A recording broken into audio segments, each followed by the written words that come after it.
The lights snap to full intensity without warning, which is rude, because everyone was already standing straight. Someone in the back swears quietly, then remembers where they are and swears internally instead. The hangar settles into the kind of silence that has been trained, rehearsed, and threatened into existence. Attention, a voice says, amplified and unnecessary. Everyone is already attentive. No one relaxes. The human guard at the front keeps his eyes forward. He notes without moving that the floor hum is slightly off frequency today. Maintenance will deny it. Maintenance always denies it. Footsteps approach, not hurried, not slow. Intentional, the kind that implies paperwork has already been filed. The alien queen speaks without preamble. That alone unsettles people. She does not clear her throat. She does not test the microphone. She simply begins, as if the universe has been waiting for her to catch up. Witnessed assembly confirmed, she says. Protocol recognized, I will proceed. Someone's knee pops. Another person mentally apologizes to it. The queen continues, voice even, language precise. Every word shaped like it has been argued over by committees that no longer exist. She speaks of treaties, of shared borders measured in light years and legal clauses, of responsibilities that cannot be automated no matter how many engineers insist otherwise. The translation implants work overtime. One of them hiccups and replaces a formal term with something dangerously close to mutual pinky promise before correcting itself. A few crew members suppress smiles. Suppression training was thorough but not perfect. The guard listens. He does not nod, he does not react. This is, statistically, the safest option. As agreed, the queen says, a selection must be made, not symbolic, not honorary. A ripple passes through the hangar. It is not movement, just expectation changing temperature. Before witnesses, she continues, I state my choice. The guard's heartbeat remains boringly consistent. He has survived worse announcements, including a mandatory team-building seminar. A name is spoken. It is his. The silence afterward is different. It has weight. It leans. It waits for something dramatic to happen, because stories usually do that part next. Nothing happens. The guard remains at attention, eyes forward, expression neutral. Inside his head, a checklist updates. New responsibility flagged, old responsibilities remain. Lunch plans canceled. Again. Someone 3 rows back blinks too late and makes it obvious. The queen pauses. It is brief. It is intentional. It is the pause of someone observing an unexpected outcome in an experiment she was fairly sure she understood. You acknowledge, she says. I acknowledge, the guard replies. That is all. A few people look disappointed, as if they had hoped for shouting or fainting or at least a dramatic inhale. One officer quietly mouths, that's it, and receives a glare from a superior that could peel paint off a shuttle. The queen resumes speaking, as if nothing unusual has occurred, which somehow makes it more unusual. She outlines obligations. She outlines consequences. She outlines scenarios that end with phrases like irreversible and cosmic liability. The guard listens. He files everything where it belongs. He does not ask questions that have already been answered. He does not ask questions that will be answered later. He does not ask questions that would make this take longer. A maintenance drone chooses this moment to drift slightly too low.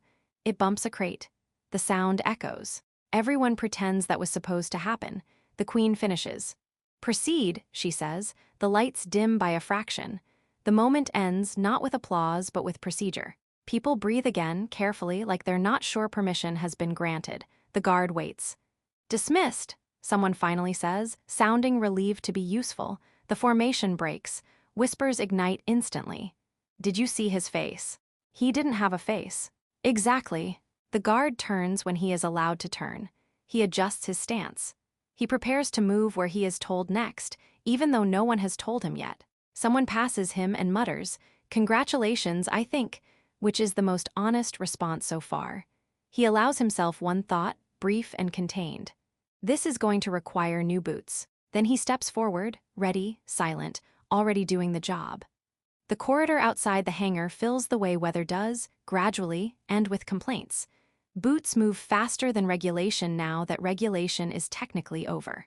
Voices lower themselves without being told, which only makes them carry farther. The guard walks because walking is what comes next. His escort does not walk beside him at first, because no one has decided who is supposed to be beside him yet. That problem solves itself when 3 different officers try at once and nearly collide. "I've got him," one says. "By what authority?" says another. The guard keeps walking. Authority catches up. Behind them, the hangar doors seal with a sound that suggests the ship is done being dramatic for the day. It is lying. A new voice joins the soundscape, smooth and unhurried. "You will not crowd him." The Queen walks among them now, unescorted, because escorts are symbolic and she is practical. Her long ears angle slightly, tracking conversations that were meant to stay private. Several people realize this at the same time and immediately regret every thought they have ever had. The guard stops when she stops. This is not protocol. It works anyway. "You did not react," the Queen says. "That is correct," he says. "Explain." "There was nothing to do yet." A pause, not the same pause as before. This one bends. "You understand the magnitude of what was stated," she says. "Yes." "You understand that refusal was permitted." "Yes." "You understand that acceptance alters your life permanently." "Yes." The Queen considers this. Her ears flick back, then forward again.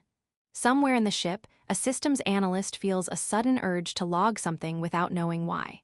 "And still," she says, "you remained unchanged." "I am on duty," the guard says. One of the officers coughs.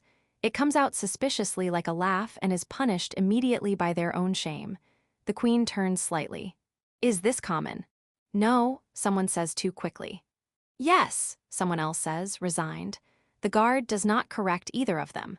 They begin moving again toward a chamber that has been prepared for this meeting 3 times already, each version abandoned because no one could agree on the furniture. The door opens before they reach it, eager to be useful. Inside, the air hums with systems that are pretending not to listen. They are failing. "You will be questioned," the Queen says, "not as a test, as calibration." "I am available," the guard says. A technician whispers, "He always says that," like it's folklore. The Queen studies him, not with suspicion, but with something closer to curiosity. "Among my people," she says, "those chosen would speak. They would display reaction. Pride, fear, at minimum a complaint." "I have complaints," the guard says. The room stills.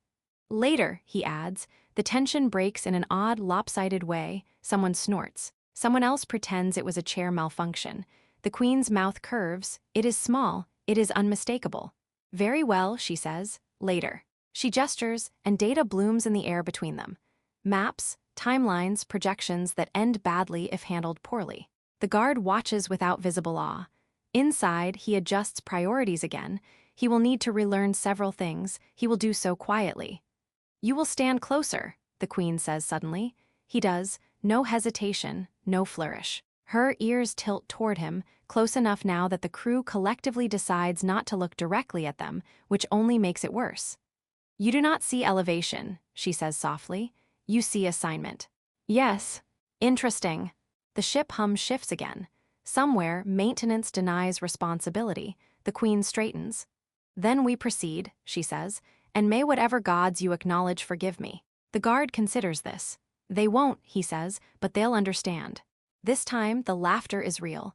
The meeting does not end when meetings usually end. The ship changes course without ceremony. No announcement, no dramatic countdown. Someone notices only because their coffee slides a few centimeters and spills in a way that feels personal. "We are underway," the Queen says. "Yes," the guard replies. "That was not an order," she adds. "I know." "Good." They move through sections of the ship not usually used for walking conversations. Doors open because they are supposed to. Doors close because they are finished being useful. Systems register the guard's presence and update permissions faster than anyone has told them to. A console chirps. "Authorization mismatch." "Resolved," the Queen says. The console pauses, then chirps again, sounding embarrassed. "You are rewriting our ship," an officer says. "I am correcting assumptions," the Queen replies. The guard watches the update scroll. He does not try to read all of them. That would be rude. "You will have quarters prepared," she says. "I will sleep where assigned." "Yes," she says, "but not where you are used to." "That is acceptable." A pause. "You say that often." "It has proven efficient." They enter a chamber that was not on the original map. Someone quietly curses whoever approved that omission. "This is a decision room," the the queen says. The guard nods. Decision rooms are usually disappointing. This one does not bother proving otherwise. You will stand there, she says. He does. You will speak when necessary. He waits. The queen turns to the gathered officers. You are uneasy. No one denies it. That would be dishonest. He does not look like a threat, one of them says. He is not, the queen replies. That is the problem. The guard raises his hand slightly, not enough to interrupt, enough to be noticed. Yes, the queen says. Clarification, he says. Am I the problem? Frequently, she says, but not exclusively. Someone laughs. Someone else looks relieved that the answer was not worse. A signal interrupts. Long-range sensors register something that has been pretending not to exist. Contact, a voice says. Unscheduled. The queen tilts her head. Her ears move, then still. Of course, she says. The guard shifts his stance. Threat assessment. Potential, she replies. Political. That is worse, he says. Yes. Data appears. Names, symbols, probabilities that lean heavily toward inconvenience. They will object, an officer says. They always do, the queen replies. Watch. The channel opens. A face appears, composed entirely of confidence and bad timing. You are out of alignment, the face says. The queen smiles. You are out of date. The guard listens. He notes phrasing, pauses what is not said, he files it. This alliance is improper, the face continues. The human is unqualified. On what basis? The queen asks. He does nothing. The guard considers speaking. He does not. The queen raises a finger. He does exactly what is required, she says, which you mistake for nothing. The face scoffs, then let him speak. The queen looks at the guard. Now, she says, your objection is noted, the guard says. Your timing is poor. Your leverage is insufficient. If you continue, you will complicate matters without improving outcomes. Silence, the face recalculates. Is that a threat? No, the guard says. It is advice. The channel closes. It does not slam, it withdraws, the room exhales. You spoke, the queen says. Yes. You chose the moment. Yes. Why then? Efficiency, he says. They were listening. The queen studies him. You are unsettling. I have been told. A console beeps approval. No one knows why. We will proceed, the queen says. They will adjust. And if they do, someone asks. The guard answers before the queen can. Then we will. The ship continues on its altered path. No alarms, no fanfare, just movement. The queen turns to him. You are comfortable with this? Yes. Even now? Yes. She pauses. You trust the process. I trust my training, he says. The process will adapt. Her ears move again, slower this time. You are not what we expected. He considers. Neither is this assignment. For a moment, no one speaks. Then someone clears their throat. Permission to log this as a successful engagement. They ask. The queen nods. Log it. The guard allows himself one more thought, brief and contained. This is going to be complicated. Then he stands ready, exactly as required. The destination announces itself by refusing to be where it is supposed to be. Navigation argues. Stars disagree. The ship proceeds anyway, because the queen has decided reality can catch up later. This is the last point of objection, an officer says. Yes, the queen replies. They chose it for the symbolism. Symbols explode, the officer says. Frequently, she agrees. The guard stands where he has been standing for hours, which is to say exactly where he needs to be. His presence has become oddly reassuring. People notice when he shifts his weight now. It means something is about to happen. Final alignment achieved, navigation reports.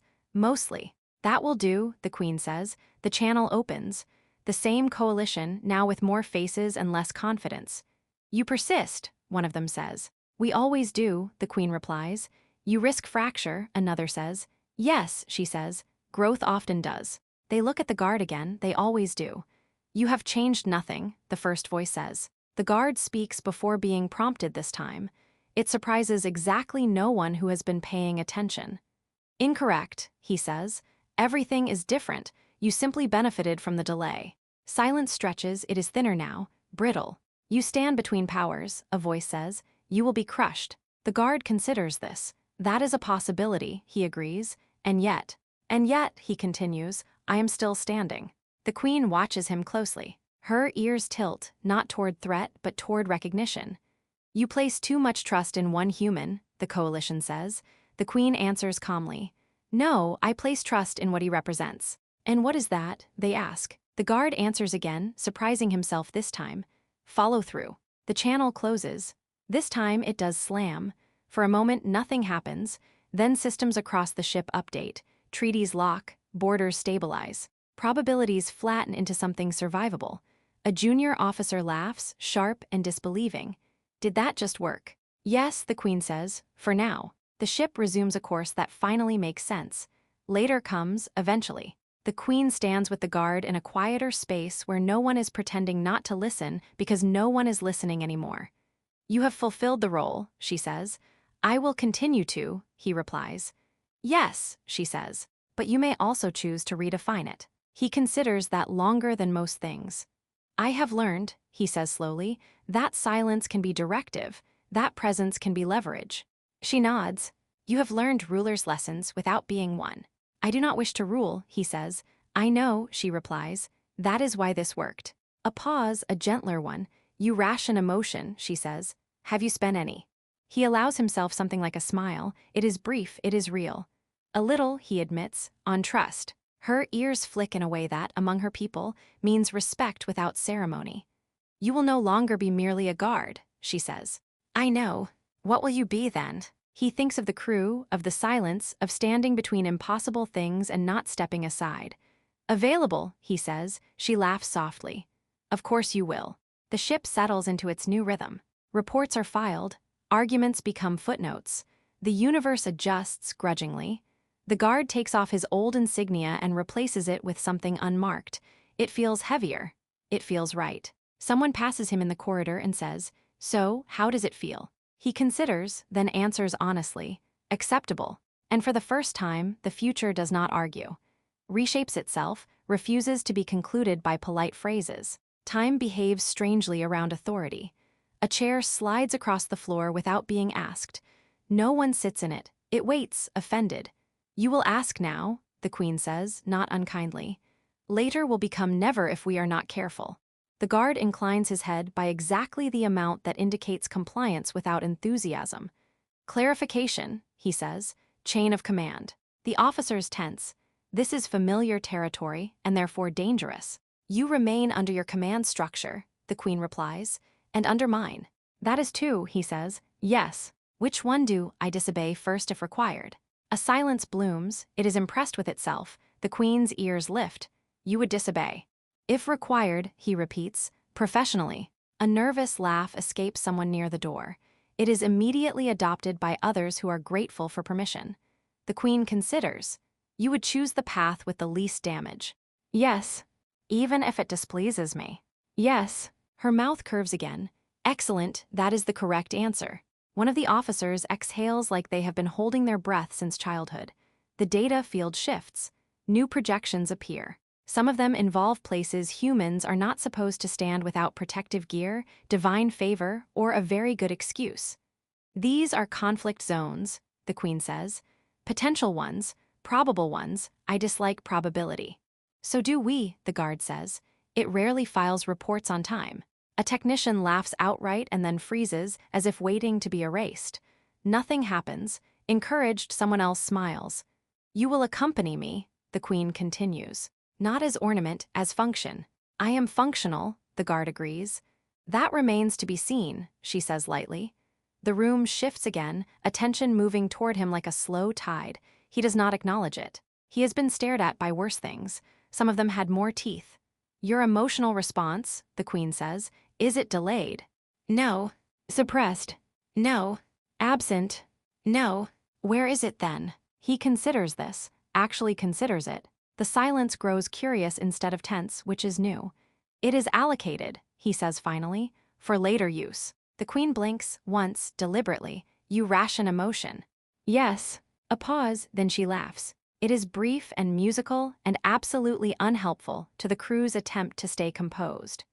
"Humans," she says, with the fond exasperation of someone discovering a species that refuses to be reasonable on purpose. "You carry the universe on clipboards." The guard does not correct her. Clipboards are underrated. A console beeps. No one asked it to. It is ignored out of spite. "You will need preparation," the Queen says. "Cultural, tactical, psychological." "I am prepared," he says. Incorrect, she replies pleasantly, but adaptable. I have been told that, he says, usually right before things go wrong. More laughter. Someone wipes their eyes and pretends it's an allergy